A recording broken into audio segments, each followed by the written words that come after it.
Hi friends, welcome back my YouTube channel. ಇವತ್ತಿನ recipe beetroot ಪಲ್ಯ ಮತ್ತು ಚಪಾತಿ ಹೇಗೆ ಮಾಡೋದಂತ ನೋಡೋಣ ಬನ್ನಿ. ತುಂಬ ಚೆನ್ನಾಗಿರುತ್ತೆ ತಿನ್ನೋಕ್ಕೆ. ಬನ್ನಿ ಹೇಗೆ ಮಾಡೋದಂತ ನೋಡೋಣ. ಮೊದಲು ಒಂದು ಬಾಣಲಿ ಇಟ್ಕೊಂಡಿದ್ದೀನಿ. ಇಲ್ಲಿ 2 ಸ್ಪೂನಷ್ಟು ಎಣ್ಣೆ ಸೇರಿಸ್ತಾ ಇದ್ದೀನಿ.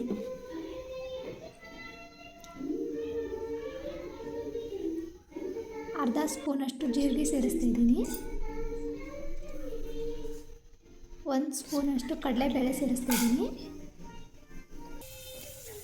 4 ಹಸಿಮೆಣಸಿನಕಾಯಿ ಸೇರಿಸ್ತಾ ಇದ್ದೀನಿ. ಸ್ವಲ್ಪ ಕರಿಬೇವು ಸೇರಿಸ್ತಾ ಇದ್ದೀನಿ. ಹೆಚ್ಚಿಟ್ಕೊಂಡಿರೋಂಥ ಈರುಳ್ಳಿ ಹಾಕ್ತಾ ಇದ್ದೀನಿ.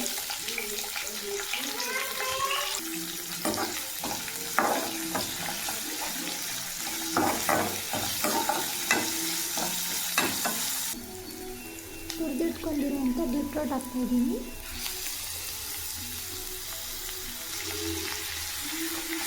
ಚೆನ್ನಾಗಿ ಮಿಕ್ಸ್ ಮಾಡ್ಕೋಬೇಕು. ಇವಾಗ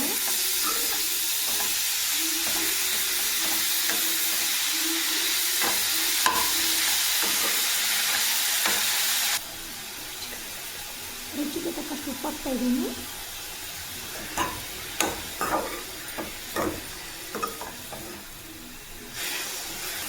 ಎಣ್ಣೆಲ್ಲ ಚೆನ್ನಾಗಿ ಫ್ರೈ ಮಾಡ್ಕೋಬೇಕು. 10 ನಿಮಿಷ ಇದಕ್ಕೆ ಕುದಿಯೋಕೆ ಬಿಡ್ತಾಯಿದ್ದೀನಿ ನಾನು.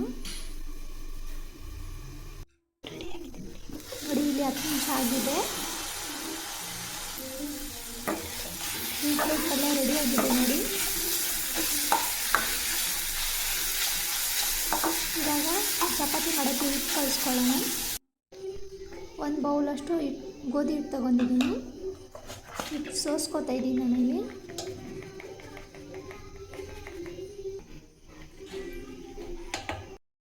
ರುಚಿಗೆ ತಕ್ಕಷ್ಟು ಉಪ್ಪು ಹಾಕ್ತಾಯಿದ್ದೀನಿ. ಸ್ವಲ್ಪ ಎಣ್ಣೆ ಸೇರಿಸ್ತಾ ಇದ್ದೀನಿ. ಅದಕ್ಕೆ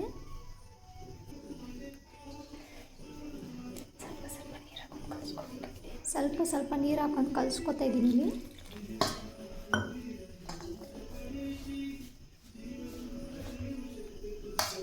ಸ್ವಲ್ಪನೇ ಹಾಕೊಂಡು ಕಲಿಸ್ಕೋಬೇಕು, ಜಾಸ್ತಿ ಹಾಕ್ಕೋಬೇಡಿ. ಚೆನ್ನಾಗಿ ನಾದ್ಕೋಬೇಕು. ಇವಾಗ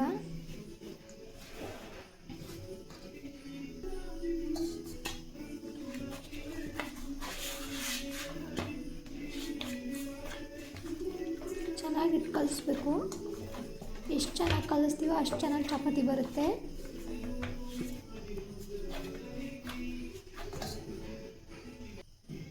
ನೋಡಿ, ಇಲ್ಲಿ ಹಿಟ್ಟು ನಾದಾಗಿದೆ ನೋಡಿ. ಈ ಥರ ನಾದ್ಕೋಬೇಕು ಚೆನ್ನಾಗಿ. ನೋಡಿ, ಇಷ್ಟು ಸಾಫ್ಟಾಗಿ ನಾದ್ಕೋಬೇಕು ಚೆನ್ನಾಗಿ. ಒಂದು 10 ನಿಮಿಷ ಇದಕ್ಕೆ ಹಿಟ್ಟು ನೆನೆಯಕ್ಕೆ ಇಡೋಣ. ಇಲ್ಲಿ ನೋಡಿ, 10 ನಿಮಿಷ ಆಗೋಗಿದೆ. ಚೆನ್ನಾಗಿ ನಾದ್ಕೋಬೇಕು ಮತ್ತೆ ಒಂದು ಸಲ.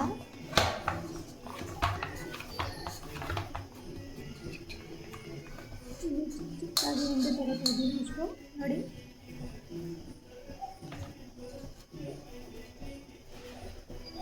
ನೋಡಿ, ಈ ಥರ ಮಾಡ್ಕೊತಾ ಇದ್ದೀನಿ ನಾನು. ಎಲ್ಲ ಉಂಡೆನೂ ಈ ಥರ ಮಾಡ್ಕೊಂಡಿದ್ದೀನಿ.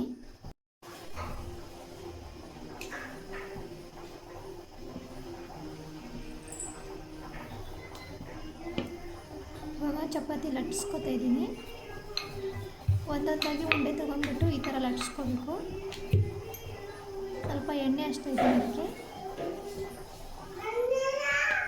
ಇನ್ನೊಂದು ಉಂಡೆನ ಲಟ್ಟಿಸ್ಕೊತಾ ಇದ್ದೀನಿ.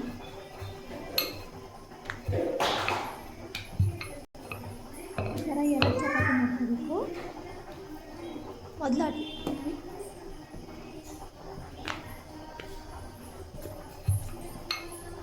ಇವಾಗ ಲಟ್ಟಿಸ್ಕೊತಾ ಇದ್ದೀನಿ.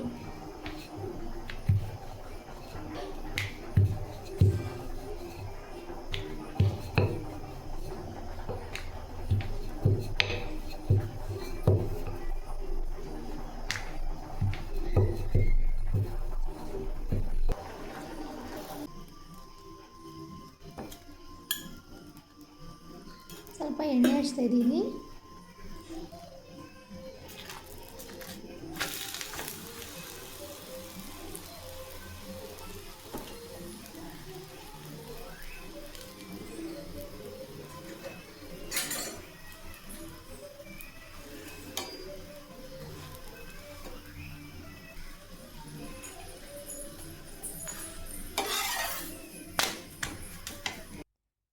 ಬೀಟ್ರೋಟ್ ಪಲ್ಯ ಮತ್ತು ಚಪಾತಿ ರೆಡಿಯಾಗಿದೆ ನೋಡಿ. ಹೇಗಿದೆ ಮಗಳೇ?